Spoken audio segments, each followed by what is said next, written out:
3 years since January 6th, the events of January 6th, the racist insurrection that shocked this nation to its core, more profoundly than anything since Pearl Harbor, plus the Civil War. And it has taken a while, honestly, even for people who aren't on the side of the professional liars, to realize there's something amiss about what happened that day. Not just the response, the largest law enforcement mobilization in the history of the United States. That was obviously disproportionate because it wasn't the worst riot that year, not even close. But the day itself, there was something about January 6th that didn't feel right. And hovering over that day has remained the question, to what extent was it a setup? And we still don't really know. But what's interesting is how few people have asked that entirely legitimate question. And one of the very few, really one of the only in the United States Congress, is a member called Clay Higgins from Louisiana. And in case you haven't seen this clip, it's worth rewatching. This is from 2022 in a Homeland Security Committee hearing where he asked it just directly of the FBI director. Watch.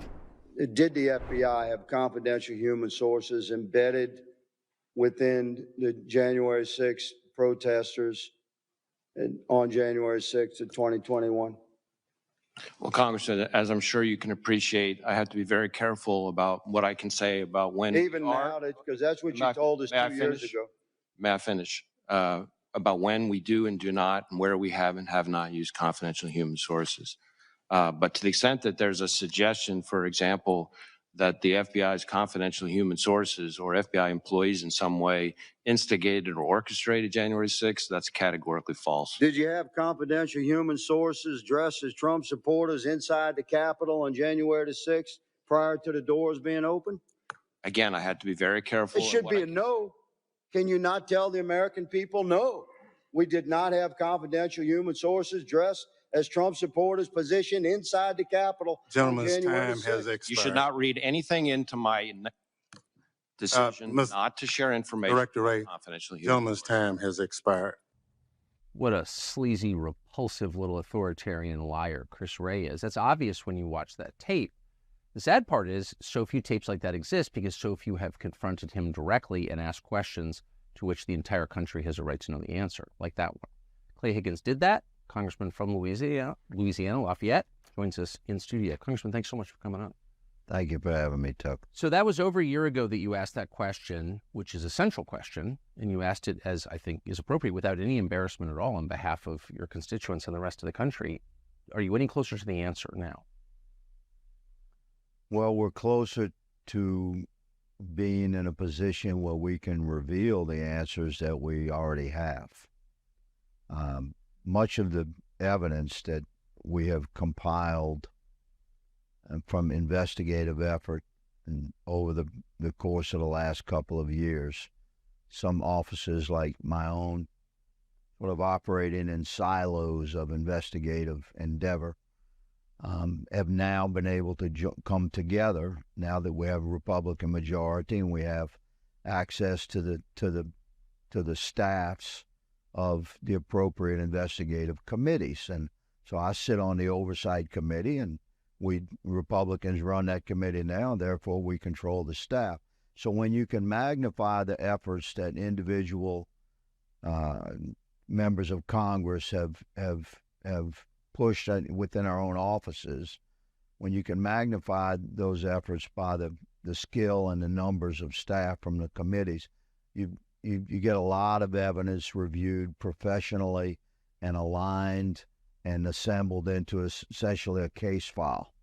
And in this case, this is a big file because the involvement of certain actors, you could say deep state actors within the federal government, to set the stage for what happened in J4, 5, and 6, and to entrap thousands of Americans from across the country and to lure them into this set stage on J4, 5, and 6.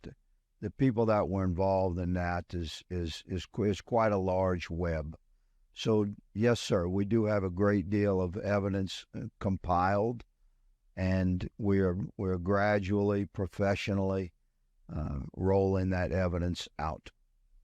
So you sort of answered the question right there in larger terms. You just said that elements within the federal government, I assume law enforcement, intel, and military, and I'm using your words, lured Americans to Washington into what you called a trap. Yes, sir. So that would, I mean, that's a shocking, and I assume that's a sober conclusion based on the evidence. That's what you're saying. That would be my sober assessment as an investigator, and I love my country, and I've always been a staunch defender of the thin blue line, and I would proudly count the FBI amongst that number. They're like brothers to me. So to find that level of conspiratorial corruption at the highest levels of the FBI has been very troubling to me as a man, as a cop. And yet, you follow the evidence wherever it leads. And yes, this is what investigators do. So when I asked Christopher Wray that question, for instance, I already knew the answer. I had reviewed compelling evidence that the FBI had assets, human assets, dressed as Trump supporters, inside the Capitol prior to the doors being open and the masses allowed in.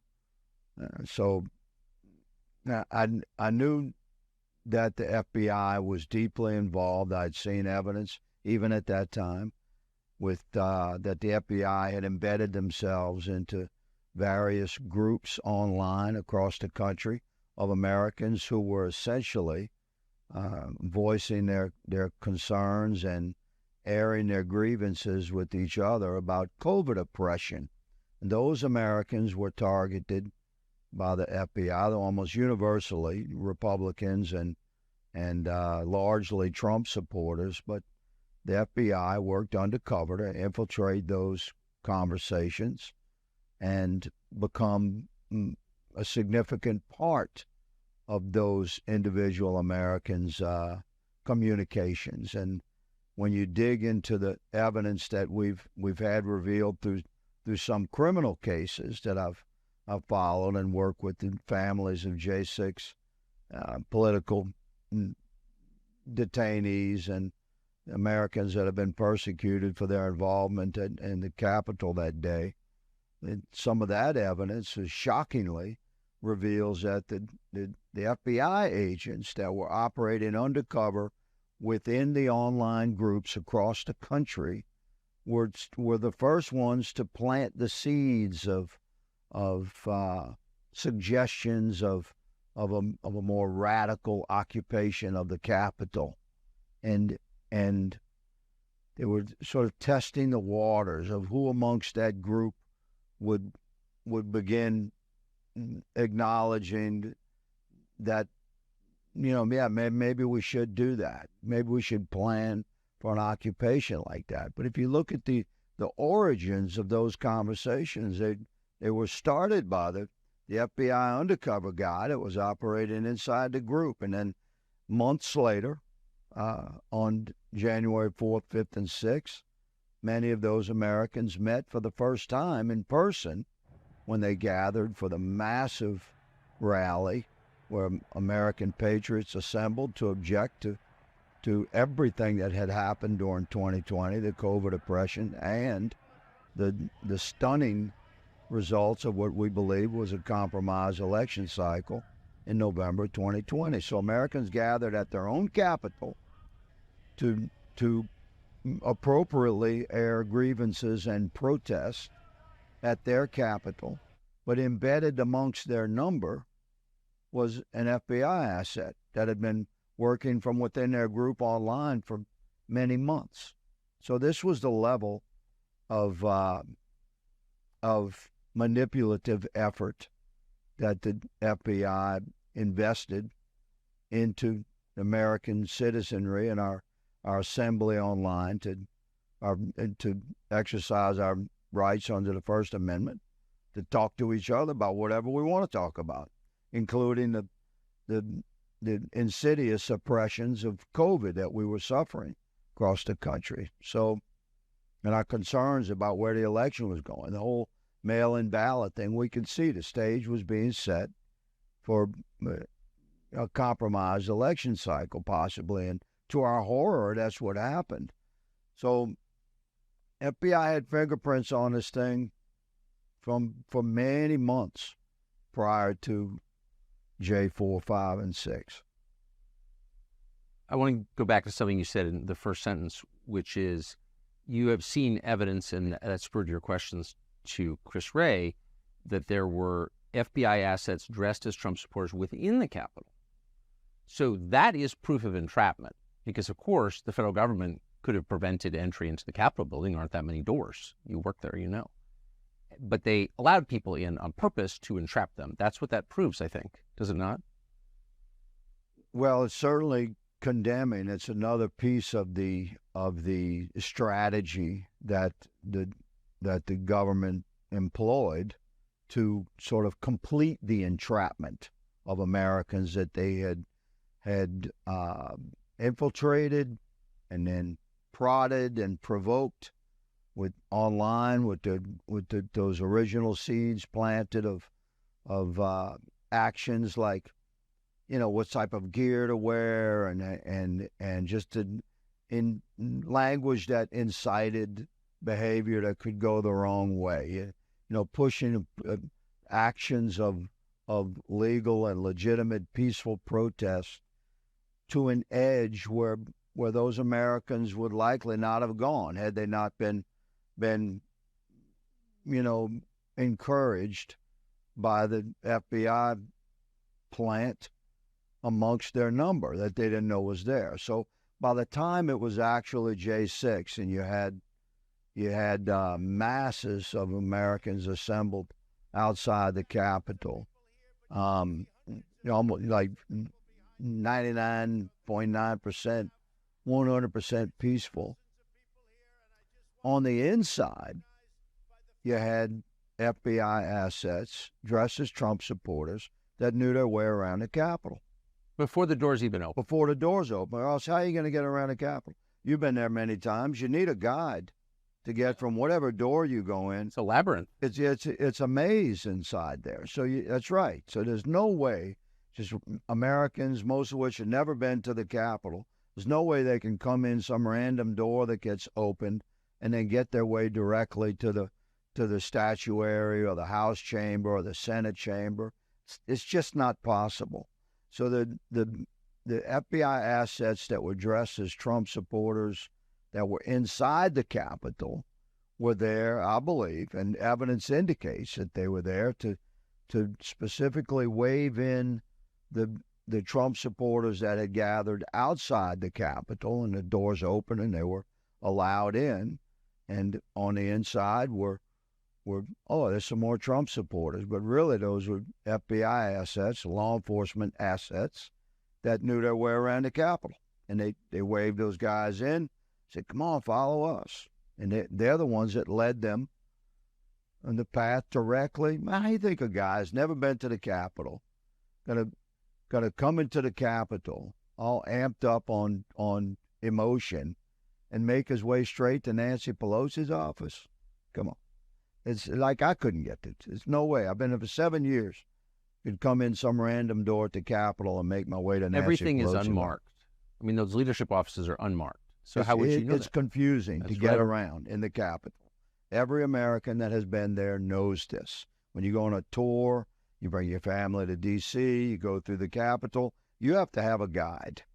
And on January 6th, the guides were FBI assets, the law enforcement assets, and they were dressed as Trump supporters. They were positioned inside the Capitol prior to the doors being open so that the Americans that had assembled outside the Capitol, once allowed in, could be brought directly to the areas where the FBI and the DOJ and the deep state actors knew would be the most sort of condemning criminal action of Americans being inside the Capitol, protesting without permit and things. So they knew they were setting the stage for arrest and prosecution. it's such a crime. Who planned this, do you think? Well, I think factions planned this. I wouldn't say who, Tucker, because I don't think there was one person that planned this, but I believe the faction of establishment liberals within the FBI and the Democrat Party and our intelligence services to another extent use their massive powers of surveillance and investigative assets that they have across the country, confidential informants, registered informants, non-registered informants, voluntary informants. It's a complex web of FBI assets across the country that can be activated. So if you have authority at some of the highest levels in the FBI, it doesn't take much. The faction within the FBI and within our intelligence services that would coordinate with the most extreme liberal factions within the Democrat Party that were desperate to keep Trump out of office and worked within the theater of operations, shall we say, that had been set by the COVID alleged medical emergencies nationwide and millions of mail-in ballots. There's no daylight between the compromised election cycle of November 2020 and ultimately what happened on J6. So you ask who planned this. This would be the combination of several of the most extreme liberal, anti-Trump, anti-America First factions that were in positions of authority within our federal law enforcement organizations and the Democrat Party across the country. When you say that there were FBI assets in the crowd, in the building beforehand and certainly outside, what's the scale of this? Are you talking like 10, 20? No.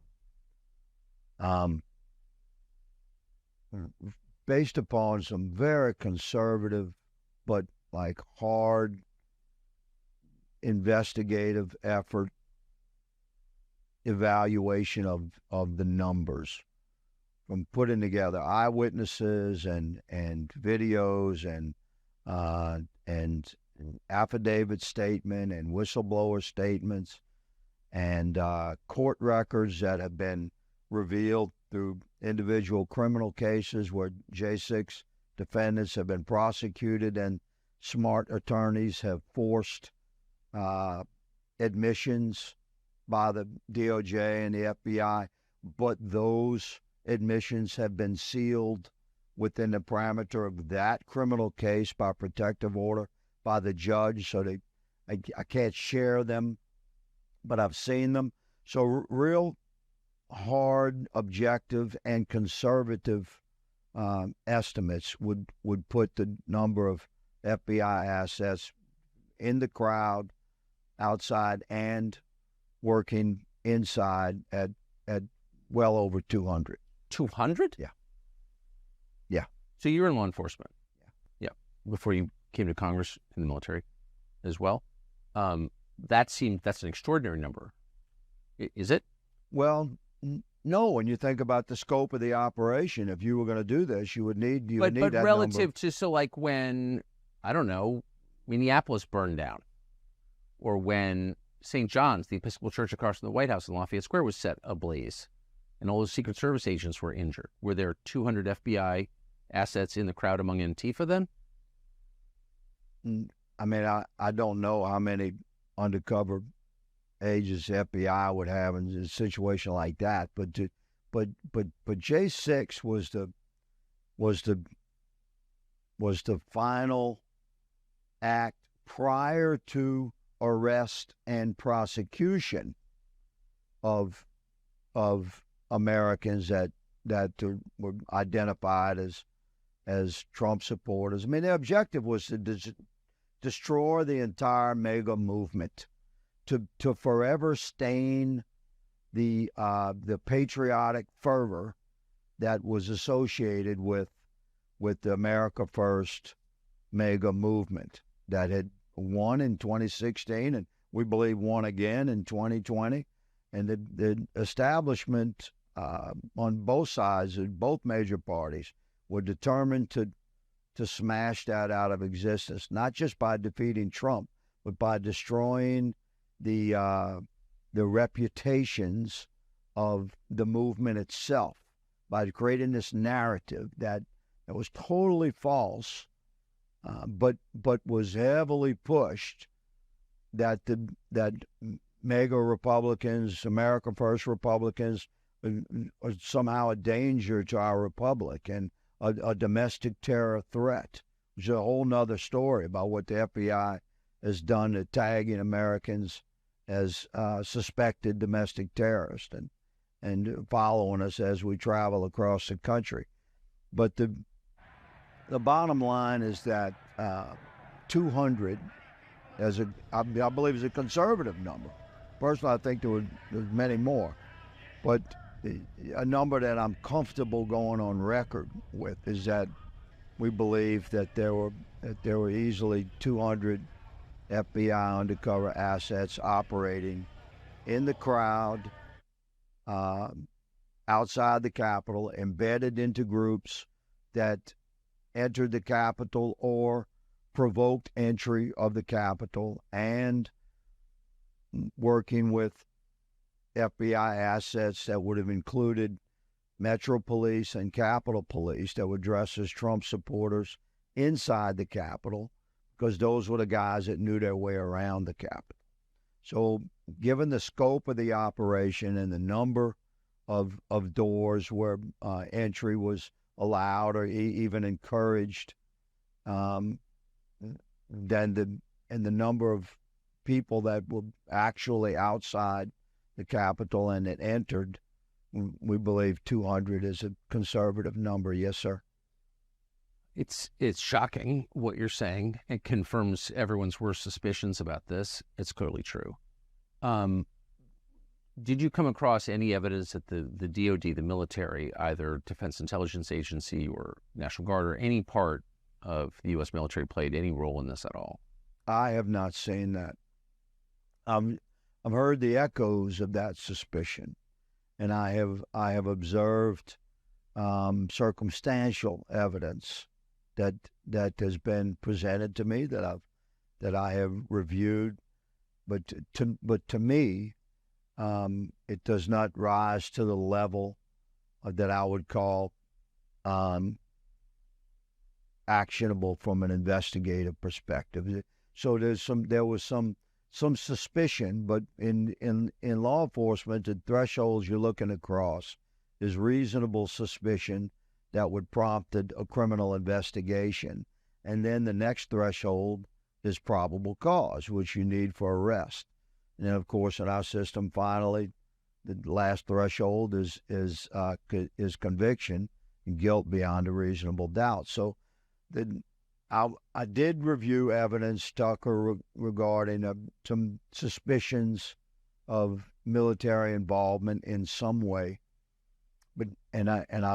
I have reviewed some of that evidence that I've been able to get my hands on, and I do not think that the military was involved. Not at the level, most certainly not at the level of the FBI, and over the course of all of 2020, and then on J4, 5, and 6. The FBI working in coordination with other law enforcement assets that they roped into the operation, right, from Metro PD, from D.C., and the Capitol Police was sort of tricked into participating with what the FBI had been staging for 10 months. If you take 3 steps back, this is not democracy. So the federal agencies serve under the oversight of the elected president and then under the oversight of the elected Congress. Their elected people get to make the decisions. You have a Republican president, you now have a Republican Congress, and neither one can get a straight answer from the FBI. No one has any control of the FBI. You're describing a government within a government. Well, in America, a question becomes reasonable men would ask when we face a crisis like this, who investigates the investigators? Right. And the answer in America is Congress. So we have the responsibility to investigate through the appropriate committees, which we're certainly doing that now that we have a Republican majority and control of the committees. But we don't have the power to arrest. We can give criminal referrals based upon our investigative efforts, but we have to have a DOJ that's receptive to the criminal referrals. So we've hit quite a brick wall, have we not? Constitutionally, we have the responsibility to investigate objectively, and anyone that knows me, knows that's exactly what I'm pursuing. I'm not trying to create a crime to fit a narrative to blame on the FBI.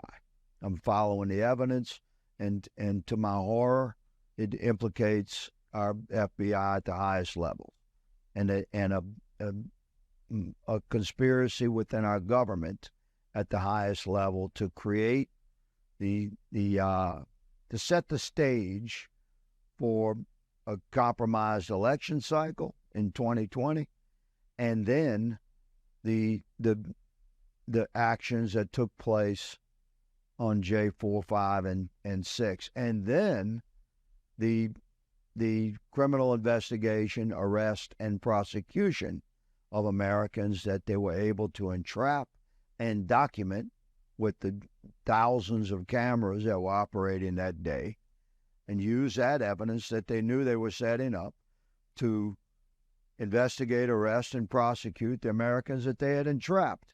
So Congress can investigate these things, and we will reveal these horrific truths, and we will have criminal referrals. But until you have a president running the executive branch that will clean house at the DOJ and FBI at the highest levels and put American patriots in place that will act upon the criminal referrals that Congress provides, then none of those guys are going to get arrested because they're not going to arrest themselves, and we don't have arrest authority. I'm a little surprised, and don't expect you to be critical of your colleagues in the Republican conference, but I mean, they do control the House. Impeachment is a thing. Chris Wray is still the FBI director. I watched Republicans, some of whom I know, cheer the murder of Ashley Babbitt, who was an unarmed woman, less than 5'5", by Michael Byrd. They were on Michael Byrd's side. And I have to say, for a lot of Republican voters, and I count myself among them, very clarifying. If you're cheering Ashley Babbitt's murder, shooting women now, that's okay because she likes Trump. And there were Republicans who were like, yeah, I was happy. Like a lot of them thought that. What the hell? Yeah, it made me sick. Me too. You know, there's a great responsibility when you wear a badge in America.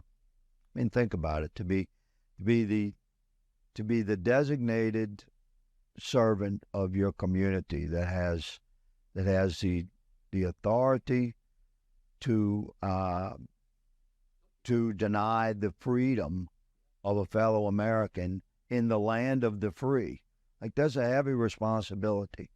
So the escalation of force it must be appropriate in order to effect a lawful arrest. And a bad shoot is the worst thing that an officer can possibly be involved in his career. It's the thing of nightmares for good police officers. So to take from a law enforcement perspective was clearly a bad shoot, because there's some basic rules you just cannot violate. You have to attempt to effect an arrest before you can go to deadly force. There was no attempt to arrest Ashley Babbitt. There were officers on the other side of the window she was climbing through. There were officers on the interior side of the window she was climbing through. There was no indication this had been going on for an hour, and there was no reports on the radio or anywhere else of gunfights. So there was no reason at that point to expect that Ashley Babbitt or anybody else in the crowd was going to produce a firearm and start firing on police officers. Why? Because it had not happened. So that's part of the totality of circumstance that a police officer is responsible for knowing. We stay in constant communication with our radios. We know what's going on. That officer that pulled that trigger shot a American woman who was clearly in like a physically compromised position, climbing through the broken glass of a window. Is not, it's not like she just stepped into the cage at MMA and she was ready to fight. She was climbing through a window draped in a flag. There's police officers on the other side of the window. There's police officers on the interior side of the window. So you have plenty enough officer presence. If you want to arrest that woman, and by all means, pull her through the window, put flex cuffs on her and throw her in the corner. We'll get to you later, ma'am. We're kind of busy right now. But that's what you do. You'd have grabbed that woman and pulled her through, flex cuffed her and threw her in the corner, or handed her back to somebody that could pull her back, from that front line right there. So I understand that very well. I understand officers have to make split-second decisions, but you never make a decision to use lethal force unless it's absolutely called for and required. If you're losing a fight attempting to effect an arrest, then yeah, if the officer's life is in danger and is all by himself, but there's never should be a circumstance where you just pull the trigger on a woman climbing through a window that's clearly unarmed. There's no evidence of gunplay from the crowd that she's coming from. You got officers on both sides of where she is. If you got to arrest her, then by all means arrest her. To put flex cuffs on her and move on, so she can handle the next person trying to come through the window. But you don't shoot her. So that was a bad shoot. There's a real investigation. It was cheered. Yep. Why do you think that was?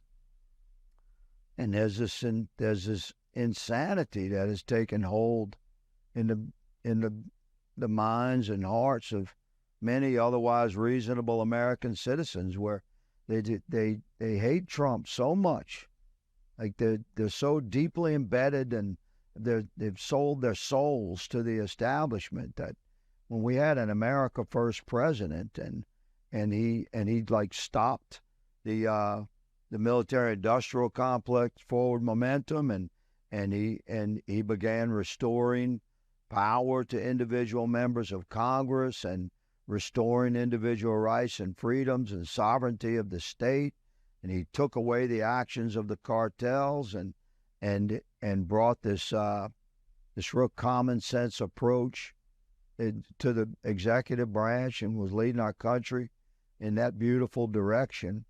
This was interfering with the business model of the establishment. So many career politicians on both sides of the aisle, and I don't like those guys, man. I'm not one of them.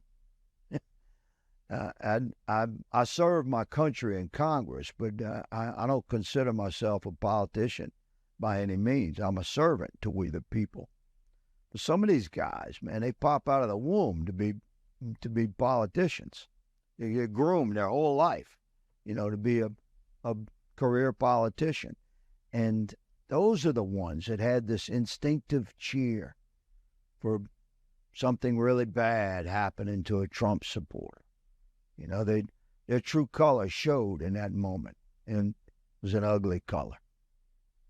Yeah, dude. We shouldn't be shooting women, number one. I couldn't agree more. So where does this go from here? You have this corpus of information. It sounds like it's definitive. When does the public see the detail? And what's the process after that? It's a good question. So evidence from criminal investigations by nature is rather secretive. But there is a tremendous compilation of data that I think should be made completely available to the public, and that's the digital files from J4, 5, and 6. This is where Speaker Mike Johnson can be a champion for that will be remembered for throughout history as the Speaker of the House that fully released, unredacted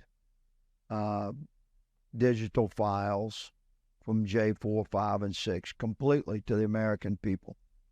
And within that data is full truth. And the American people, there's the only staff large enough to, frame by frame, go through 80,000 hours of digital evidence. And nobody has a staff big enough to do that. But we can crowdsource it to the American people. So you ask, when will this evidence be released? I've been encouraging Speaker Johnson, as I did Speaker McCarthy, to, my God, man, release this data to the American people. Why won't they? I believe Speaker Johnson will, but Mike is quite a skilled constitutionalist attorney himself, and he's a very measured, patient, faithful man. So I extend trust to Speaker Johnson when he says that it's his intention to fully release the called the J6 tapes, but really it's digital evidence. It's more than just video evidence. It's a lot. It's radio transcripts, the whole thing. I believe Speaker Johnson knows that this is a significant duty that he must perform for the American people. It's a moment in history where I believe our Lord and Savior has placed him in that position of service to the country, and he has a responsibility to fully release that data. And then the American people will see for themselves what some of us have already learned to our horror to be true. Congressman Higgins, thank you very much.